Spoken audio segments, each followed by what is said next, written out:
The morning sunlight filtered through the tall glass windows of JFK Airport as Franklin Hughes walked with quiet confidence toward Gate 32A. Dressed in a tailored navy blue suit with polished shoes and a discreet platinum lapel pin shaped like wings, he looked like any other high-level business traveler. But Franklin wasn't just anyone. He was the CEO of Ascendant Airlines, the very airline he was about to board. It was a rare, unannounced trip. No entourage, no corporate email, just Franklin, his leather briefcase, and a first-class ticket in seat 1A on flight 706 to San Diego. He had spent the past year restructuring the company, pushing for better equity training, modernizing aircrafts, and rebuilding trust with staff. But today wasn't about work. It was his late wife's birthday, and San Diego had been their special place. As he stepped into the jet bridge, a flight attendant glanced at his ticket. "Morning, sir," she said automatically, then did a slight double-take. Her eyes lingered, confused. Franklin gave a warm smile. "Seat 1A," he said politely. Inside the cabin, Franklin placed his briefcase in the overhead bin and settled into the spacious window seat. The other passengers hadn't boarded yet. A young white male flight attendant approached, eyeing him carefully. "Excuse me, sir," he said, a hint of discomfort in his voice. "Are you sure you're in the right seat?" Franklin raised an eyebrow but remained composed. "Yes, first class, seat 1A. He handed over his boarding pass. The attendant scanned it, then leaned in closer. "This seat is reserved for premium passengers, sir." Franklin's expression didn't change, but his voice was firm. "I am a premium passenger." Moments later, a second crew member approached, this time with a forced smile and a clipboard, and within minutes everything would begin to unravel. The second crew member, a woman in her late 40s with a tight bun and the kind of practiced politeness that felt more robotic than warm, forced a chuckle. "Sir, I'm going to need you to step out with us for just a moment. There seems to be a mix-up." Franklin didn't move. "There's no mix-up. I've shown my boarding pass. I'm in my assigned seat." Her smile tightened. "Sir, please. We can sort it out at the gate." He looked around. A few early boarders had started trickling in, eyes darting between Franklin and the crew. He could feel the shift in the air, a familiar tension he'd experienced too many times in corporate boardrooms and upscale hotels. With a silent sigh, he stood, grabbed his briefcase, and followed the crew out of the aircraft. At the gate, the lead attendant whispered with a ground agent, stealing glances at Franklin as if he were a threat, not a customer. The ground agent finally stepped forward. "Mr. Hughes," she said, glancing down at her screen, "there seems to be confusion about your booking. The crew believed you may have boarded in error." Franklin raised an eyebrow. "You think I walked into the wrong plane, passed security, handed over a boarding pass for this exact flight, and just picked a random first-class seat?" The agent shifted uncomfortably. "I'm just repeating what was reported."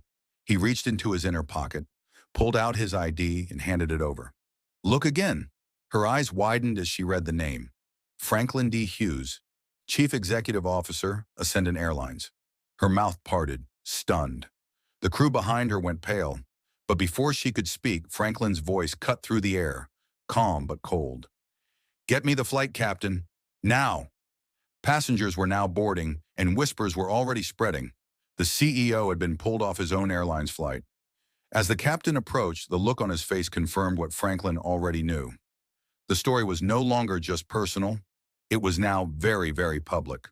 Captain Lawrence Patel was a seasoned pilot, a 20-year veteran with silver in his hair and a spotless record. As he approached the gate, his eyes immediately met Franklin's.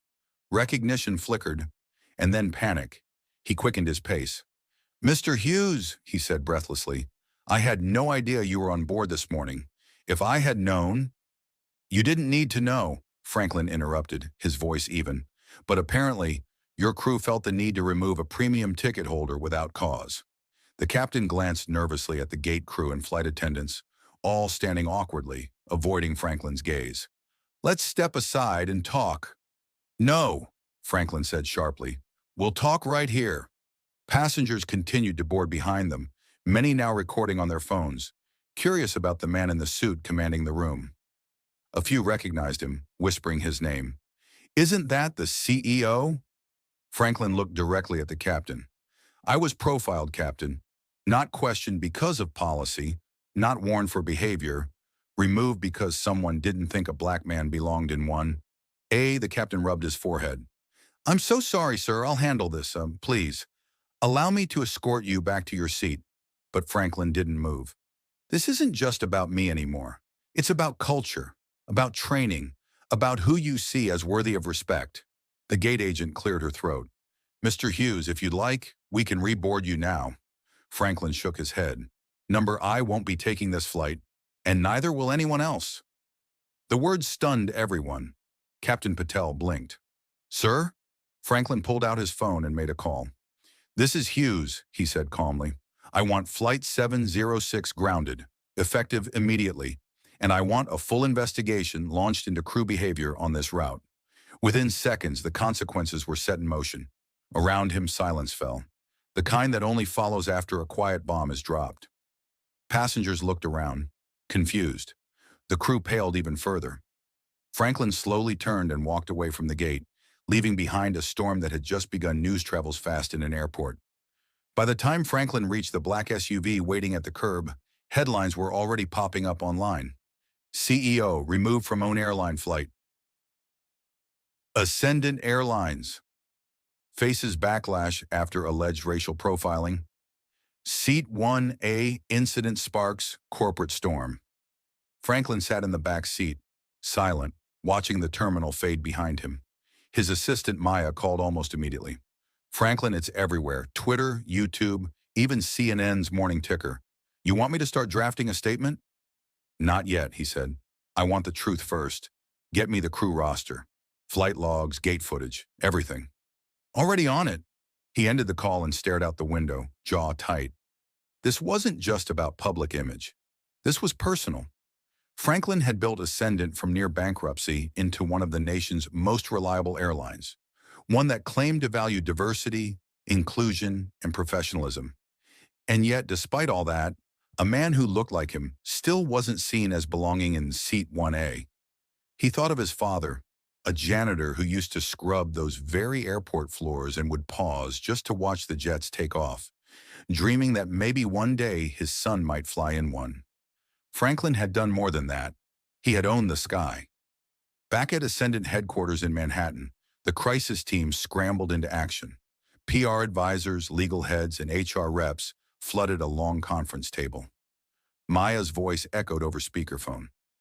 He wants the investigation by morning. Every detail.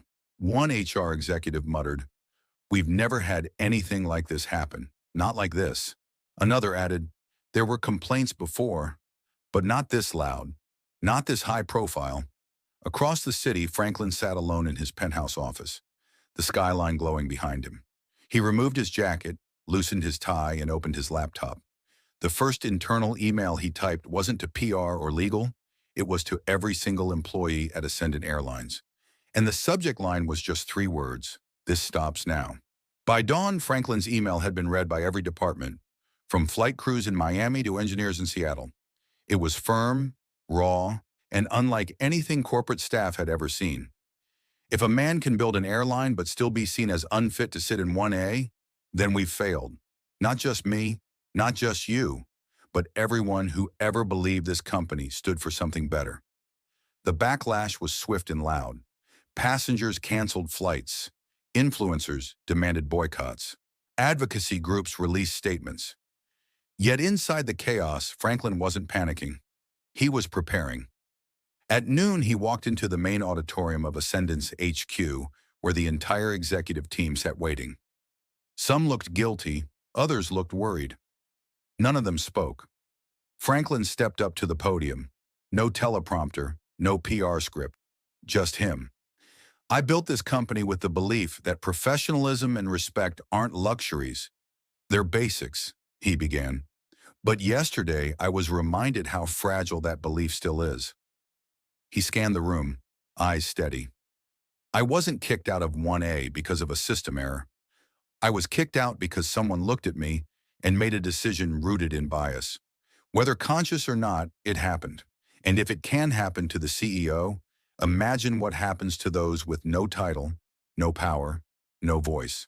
Silence, he continued. This company doesn't need a rebrand. It needs a reckoning. Franklin then outlined sweeping changes: mandatory bias training, third-party audits on in-flight behavior, a new reporting app for staff misconduct, and the immediate suspension of the flight crew involved, pending investigation. But this isn't about punishing individual, he said. It's about breaking a pattern, and if that means burning down parts of this culture to rebuild it better, then so be it. The room erupted, not in applause, but in something deeper: realization. For once, change wasn't coming in a memo. It was standing right in front of them. The days that followed reshaped everything. Ascendant Airlines halted over a dozen flights for crew retraining. Social media buzzed with mixed reactions. Some praised Franklin for his courage, others accused him of overreach. But Franklin stayed focused, ignoring noise, and watching progress unfold where it mattered. Passengers began to share stories of their own, quiet, often painful stories that had gone unnoticed. The black veteran in business class mistaken for a porter, the Latina mother asked twice to prove her seat assignment, the Sikh man subjected to random security checks again and again. One by one, those voices were lifted, acknowledged, and answered. Franklin didn't hide behind press releases. He showed up, in terminals, in crew meetings, in public town halls broadcast online.